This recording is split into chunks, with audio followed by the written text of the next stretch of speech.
Sure. Okay. Hey, I'm Renee from Traditional School District in California, and we have heard great things about how you're doing personalized learning here at Woodland. Do you have a minute to talk so I can figure out how you're doing all these great things? Sure, I have a minute. So what would you like to ask me about? Well, we're really excited about having time every week for our advisory. Our teachers use that advisory time to let students finish up any classwork or homework that they have left over. What? Are you serious? Here at Woodland, every day, teachers have 30 minutes of advisory in which learners are able to interactively work on developing soft skills, 21st century skills, and goal setting. Well, we started student-led conferences this year so that our teachers wouldn't have to sit down and talk to the parents and give them the same information about every single kid in their classroom. And the kids get to sit down with their parent and show them their portfolio. In that portfolio, we have got all of the kids' graded work from the entire year. In the spring here, each learner will host a student-led conference with their parent or guardian in which they'll showcase their personalized learning plan, growth as a learner, and evidence to support their learning goals. Okay, so evidence of learning, is that the same thing as giving assessments? Our teachers give formative assessments all the time. They give one every time they feel their students are ready.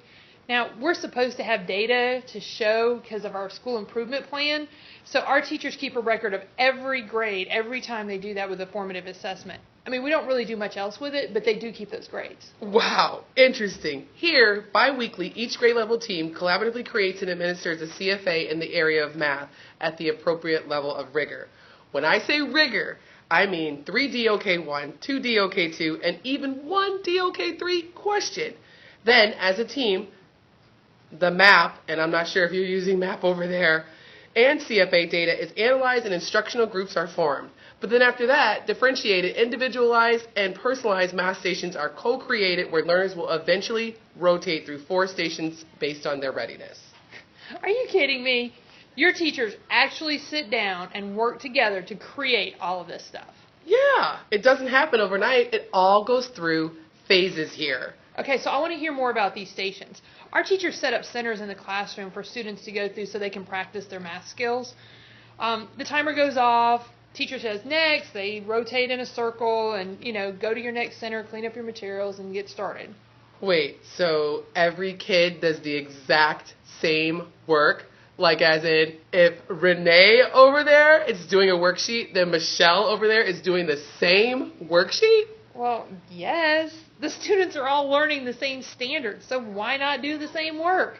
Worksheets give them that practice that they need for those skills. Well, here we develop engaging tasks that are relevant, kinesthetic in nature, and very much depend upon the learner. Here it's all about getting each learner what they need.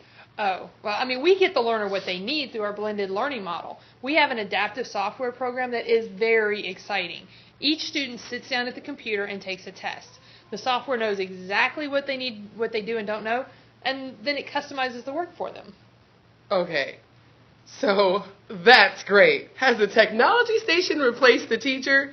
What are you doing while that's happening? Blended here is a combination of adaptive software, digital content, and application of technology, which means learners could very well watch a video that's on Khan or YouTube.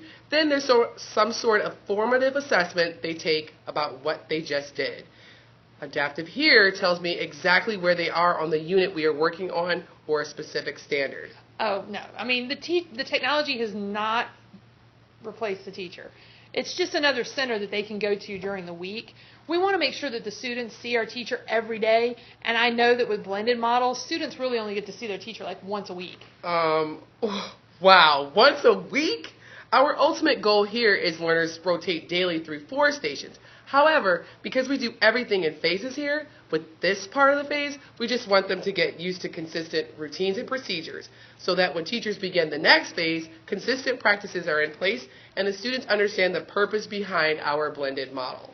Well, sometimes our students don't finish up everything during a lesson and our teachers need to continue teaching, so they sit down in that small group and finish their teaching when they need to do that in their small groups.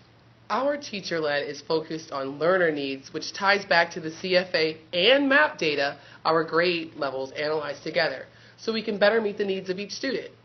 Okay, so I see how you've used the stations to personalize the work for the students, but we also need our students to understand how to collaborate and work with others. Our teachers give the students practice where they can work together and finish the worksheets where they can divide and conquer up the work. And sometimes we even find leaders within those groups who will tell everyone in the group what they need to be doing and working on. And then the students really like working this way because some of them don't quite understand what they're doing, so they have the other students to tell them what they need to be doing. Well, we work on collaboration here too. It's all about developing those 21st century skills, which means each student now has a voice and a role. What they say, think, and do matters because they are valued. It is about helping one another towards a common goal to complete a collaborative task. There is no divide and conquer here. Wow, I am so impressed with all that you accomplished in such a short time. When you look at all this, it seems like so much for the teachers and students to have to change all at one time. It's a lot. It's all about having that strategic rollout where you're scaffolding the initiatives in manageable chunks with on-site support throughout each phase. This way, we have common, consistent practices across the building. We're not there yet, but we've come a long way from where we were. Well, thank you. Thank you.